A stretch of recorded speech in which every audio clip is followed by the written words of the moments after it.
With Meta Horizon, anyone can become a creator of their own world and share it with audiences across mobile, mixed reality, and desktop.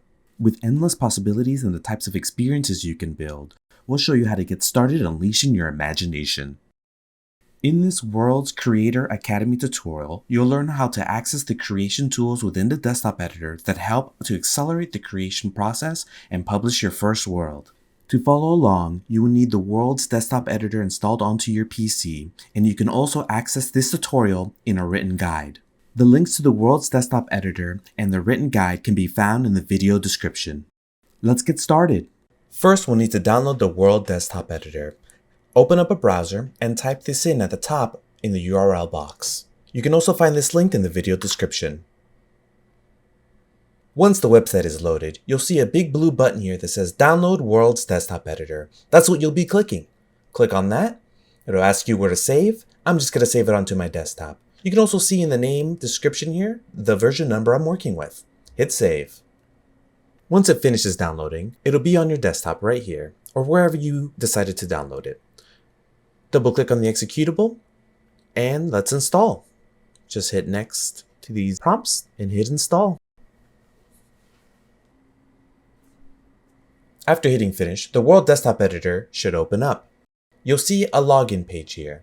If the desktop editor did not open up, on the desktop there'll be an icon that says World's Desktop Editor. You'll double click that to launch. Now with the World Desktop Editor launch, it's going to ask you to log in. Just click login. It'll open up a browser automatically to the Meta website. From here, you'll log into your Meta account. Once you've logged in, the World Desktop Editor shall open back up again and put you on this landing page. This landing page has tutorials that you can learn from, templates to start out a new world in, or the documentation to create your own new world. Right now, for this tutorial, we're going to be creating a new world. So go to the top right and click on the blue button that says New World. Once a new world loads, you'll see that you'll be now in the editor. You can see in the top that your world is called New World. You can always rename this right here under Rename World. But before we even get into all this, let's actually break down the different aspects of the editor so we can better understand what's going on. The big square in the middle is the viewport. This is where you'll see your world. The left panel is the hierarchy. That displays all the entities in the world in list form. The furthest panel on the right is the properties panel. When you select an entity in the world, you'll be able to see the properties related to that entity here. Along the top is the toolbar menu. This is where you'll control the state of your world, whether you're playing, previewing, and you'll even have some extra options here to simulate the device that you're playing on.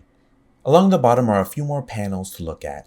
One is the asset library. You can make your entities from your world and create them into assets where you'll be able to locate them right here in My Assets.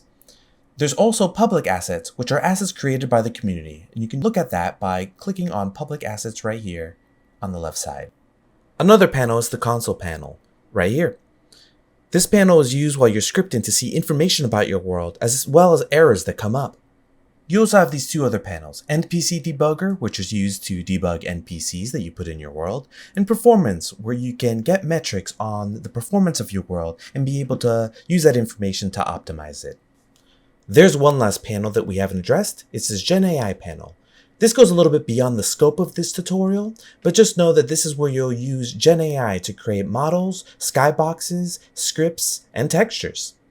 For the course of this video, we're going to have it toggled off. We're going to click here at the top on the toolbar menu and click Gen AI to close that panel there. Now let's talk about how to move around in the world. You can hold right click and move the mouse around to look around. Use WADS while holding right click to move forward, back, left, and right.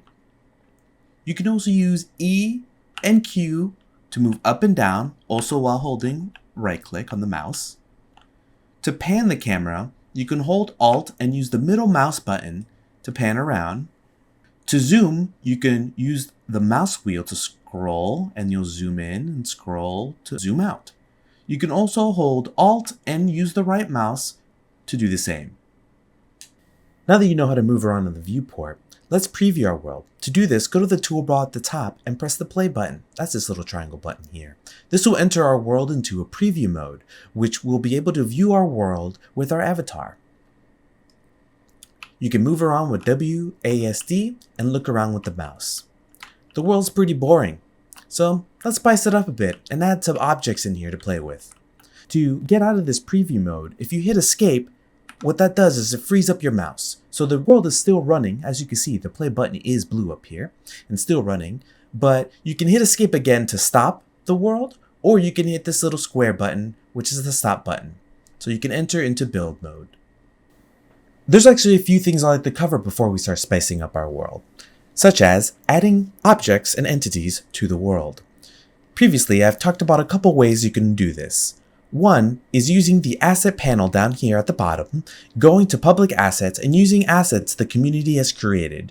You could just click and drag them into the world and they'll appear in the world. The other way is getting your own assets that you created previously on different worlds and finding them right here, also dragging and dropping. But the basic way to add things to the world is going to the build menu at the top left here. You'll see there's a list of things that you can add, such as shapes, gizmos, sounds, colliders, empty objects, and sublevels. For this tutorial, we're really going to be covering shapes and gizmos. So the first one is shapes. If you click on shapes, you'll see that you have a variety of primitive shapes that you can just add to the world. And to add them to the world is you pick the shape that you want. So let's pick this capsule here, drag and drop, and you'll see that it'll appear in the world. Once it's there, you can use your right click and look around. You see that it's floating, and you can see that it's on the left side here called primitive capsule.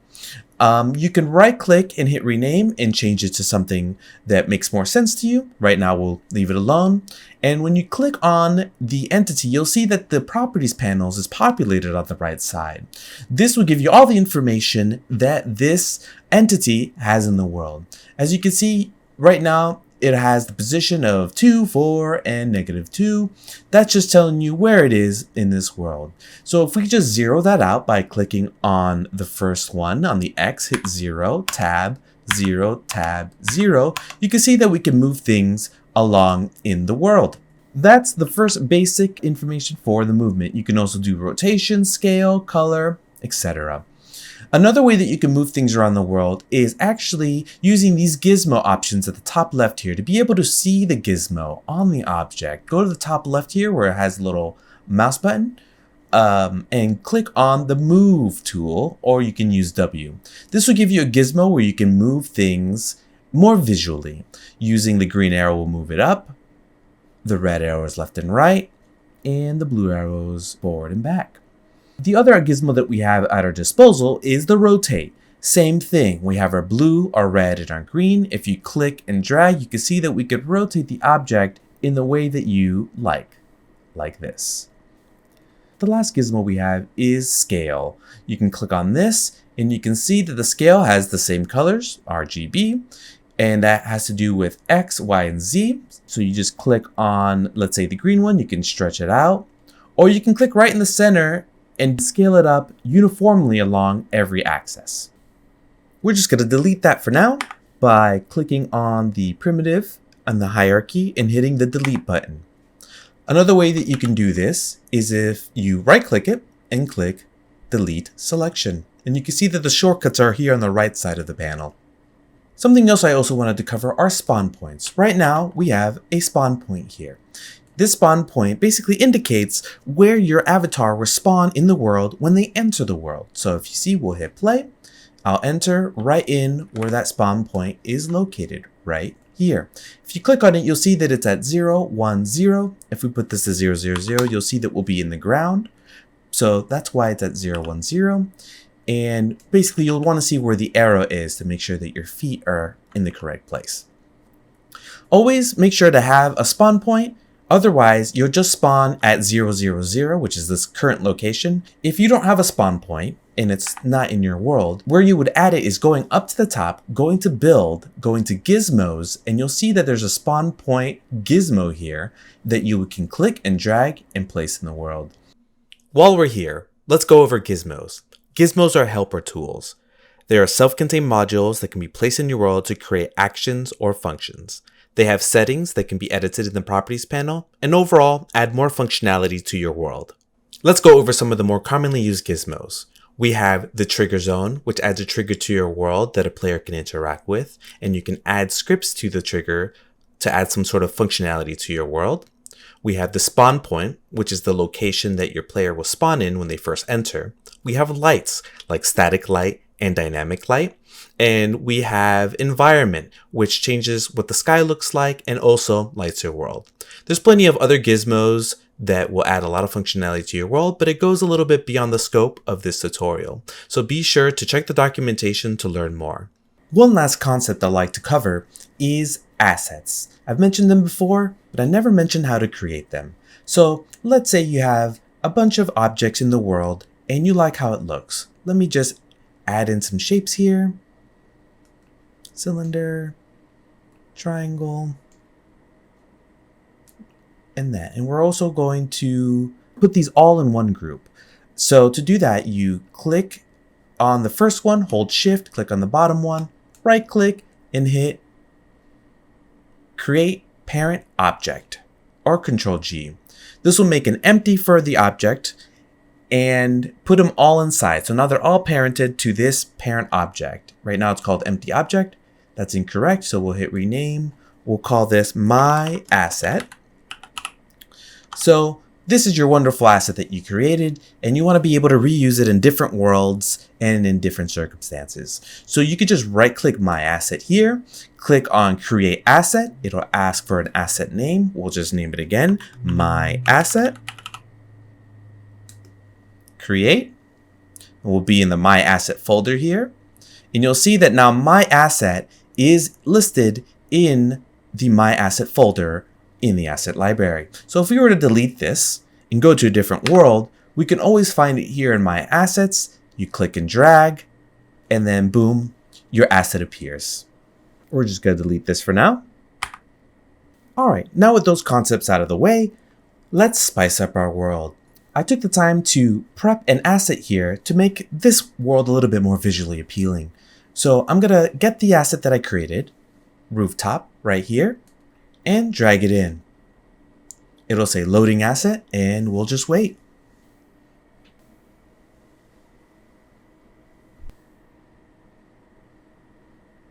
All right, it looks to be loaded.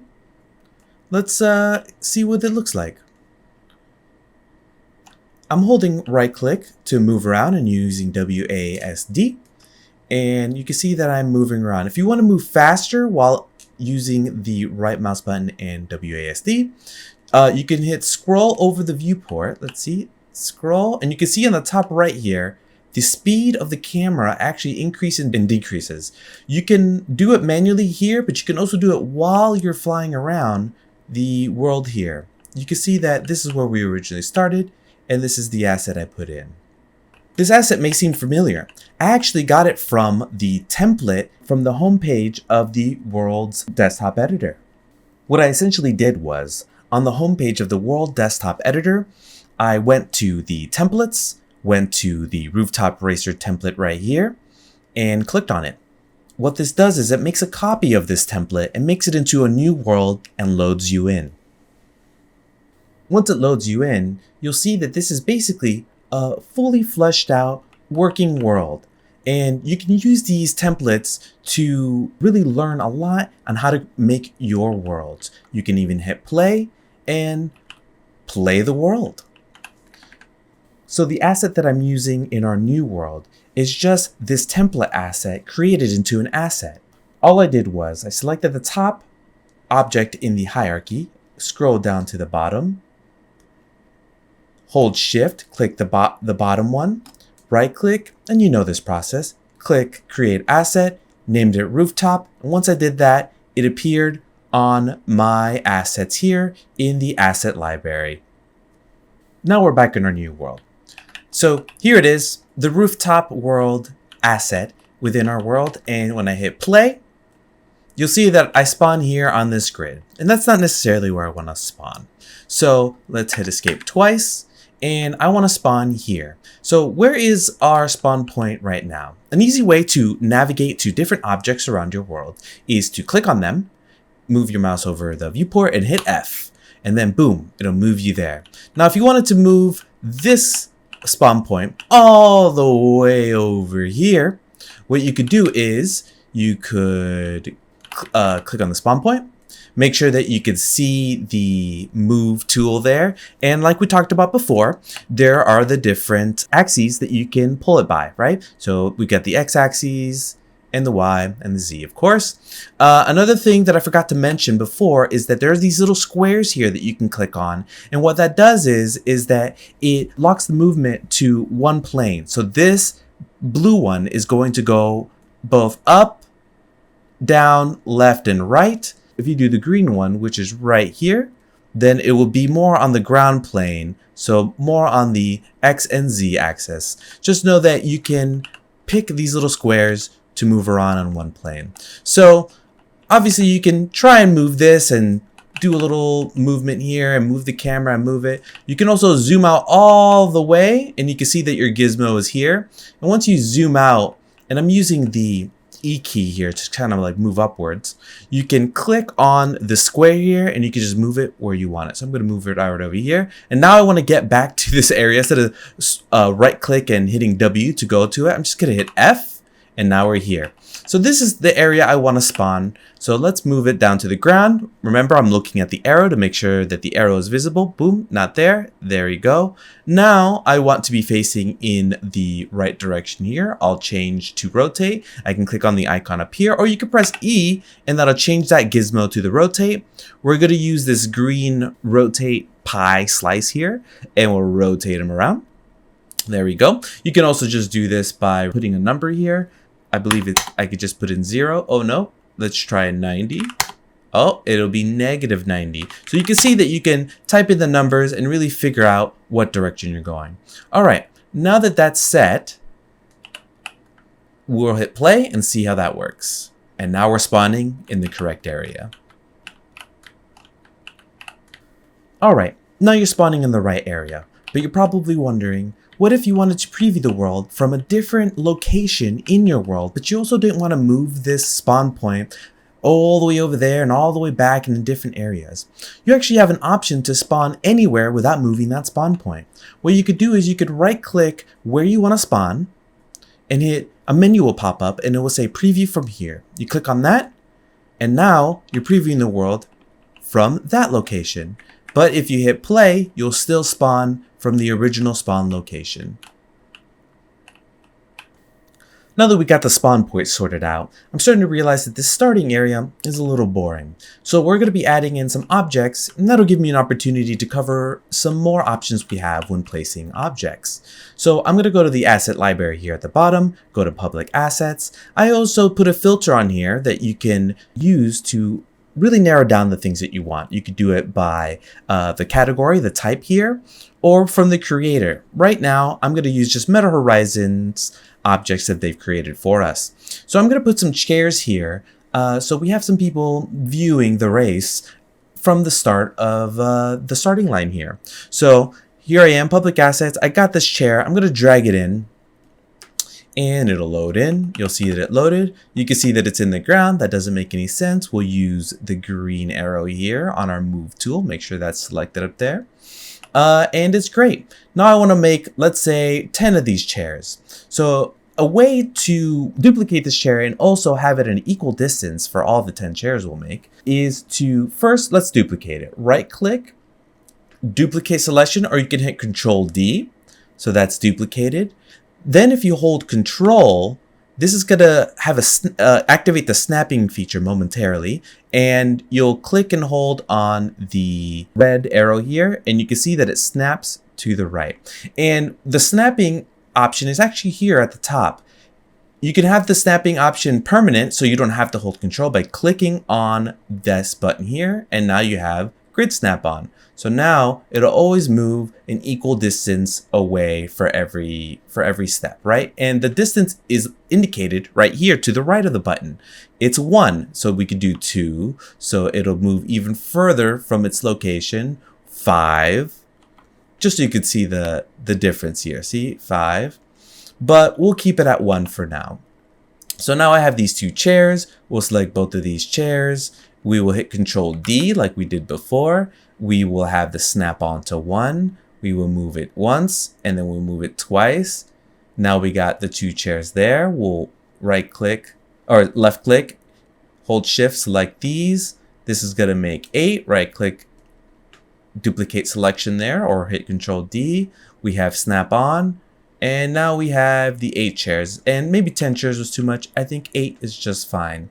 And just for organization purposes, I'm gonna select all the chairs by clicking the top one, holding shift, clicking the bottom, right clicking, and then hitting create parent object or Control G, and then we have them all grouped together in one parent object. Make sure to name it something that makes sense. Now that we added some objects onto the rooftop, I was thinking more about the city, and right now it's daytime. And I was thinking that maybe it should be night.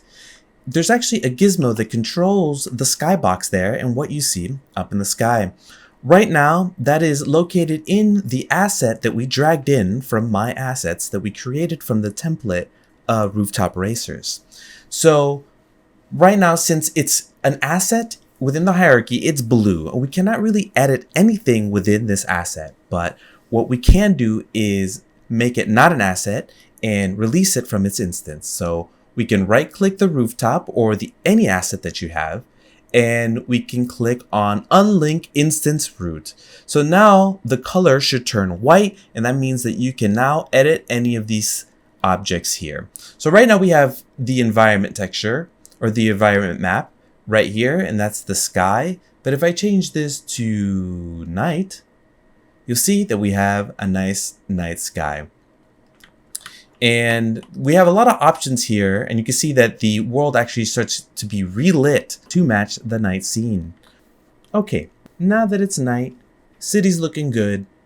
It looks like it's pretty dark in this starting area that we're at. So let's actually add in a light. And we can easily do that by going to the build menu at the top left, clicking Gizmos, and you'll see that we'll have a static light here. So we'll just click and drag the static light. And you can see that we can now light up our world with this static light. So let's move it up, and we can actually choose different shapes for the lights. So we have rectangle here in the properties panel, disc, so it's a little circle, and cuboid and ellipsoid. So we'll do an ellipsoid, and we'll bring up the intensity to something extreme so we can see it. Let's say 50. And it'll take a second there to load. And maybe we can change it to a different color, kind of give it a moodier light. You can see we're already lighting up the area now.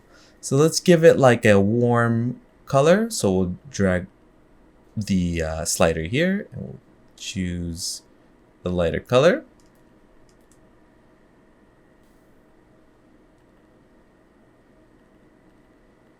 Maybe actually a little lighter, little lighter than that. There we go. And now it'll take a little second to load, and you'll see that the static light will now get warmed up, and boom, we have the light. It's above there. We'll move it a little higher. Maybe we'll add the intensity to 75, and because we moved it further away from the ground. And that's how you add lights into your scene. And now we have this area nice and lit up. The night sky is here, and everything's making sense. One of the last things I want to cover here is adding sound, kind of like an ambient city sound to the background. And that's an easy thing to do. We're going to use a public asset. So let's go to the asset library, go to public asset, and we're going to filter this by using these 2 buttons on the right here. Actually, the left one, hit all, scroll down, and click audio. That'll give us all the audio, and then we'll type in city. Now we have this audio right here. We can click on it. We can preview that sound by going to the properties panel and clicking play. And you can hear that it's like a light, city, ambient, traffic noise. We'll stop that. We'll drag that in, and we're going to move it kind of forward and down, so it's coming more from underneath. So there it is, and we make sure to hit play on start. And now when we enter our world, we can hear the light traffic sounds from the city. Now we have everything basically set. We got our lights, we got objects, we got our world, we got sound effects. Now there's a couple things that we can do from here. So one thing we could do is that we could test how this would look like on a mobile device. So if you go to the three dots up here, click on that, and then go to preview device. It was previously set to none. We'll set it to mobile, and we could choose a device model. Apple 15 gives you some choices, and you hit play, and you can see how your world kind of looks like in the mobile screen. Kind of simulates that iPhone screen. Another thing you can simulate is it being on the web. So this will kind of constrain it to a certain aspect ratio that'll show you what it will appear like.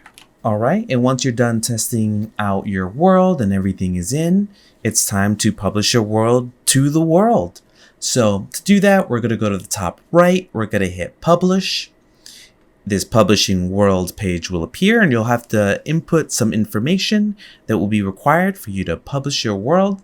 So we'll put your name, we'll just call it New World for now. Make sure that your age rating, you'll change that. I'll put it to none of the above. It's a general audience, all ages. Next, okay. For the tags, right now I have social, but it can also be lifestyle, the city lifestyle. We'll hit save. We'll do all mobile, web, and VR, and then comfortable rating, comfortable. Make sure that these are all required. So make sure that you do all of these. Then your publish button should light up. And then make sure that you have visible to public checked. So check mark that, hit publish. This will give you a warning page here just saying that this will be published and people are going to interact with it. We'll hit publish. We'll agree. It starts publishing. And now our world is published. And now that your world is published, what you could do is you can actually view your world live in browser. So if you go up to the top here, you click these three dots. There's three buttons here. You can get a link to your world, give it to somebody or a friend, or share it to social media. Or you can click this little world. It'll open up a browser and it'll automatically open up the world. And if you're logged in, you'll see the world here. And here it is. The world is live in Meta Horizon Worlds. Congratulations. You did it. Your creative journey is just beginning. Take these steps to dive deeper. Revisit the world you just created to explore our complete suite of tools and assets in the World's desktop editor. Whether you're a scripter, designer, or just starting out, you'll find everything you need to bring your vision to life. Join the Meta Horizon Creator Program to access the entire library of resources ready with all the info needed to create successful worlds and tutorials on how to use our additional tools and features. Ready to start? Check out the description for links to download the World's Desktop Editor and join the Meta Horizon Creator Program. Your world building journey awaits.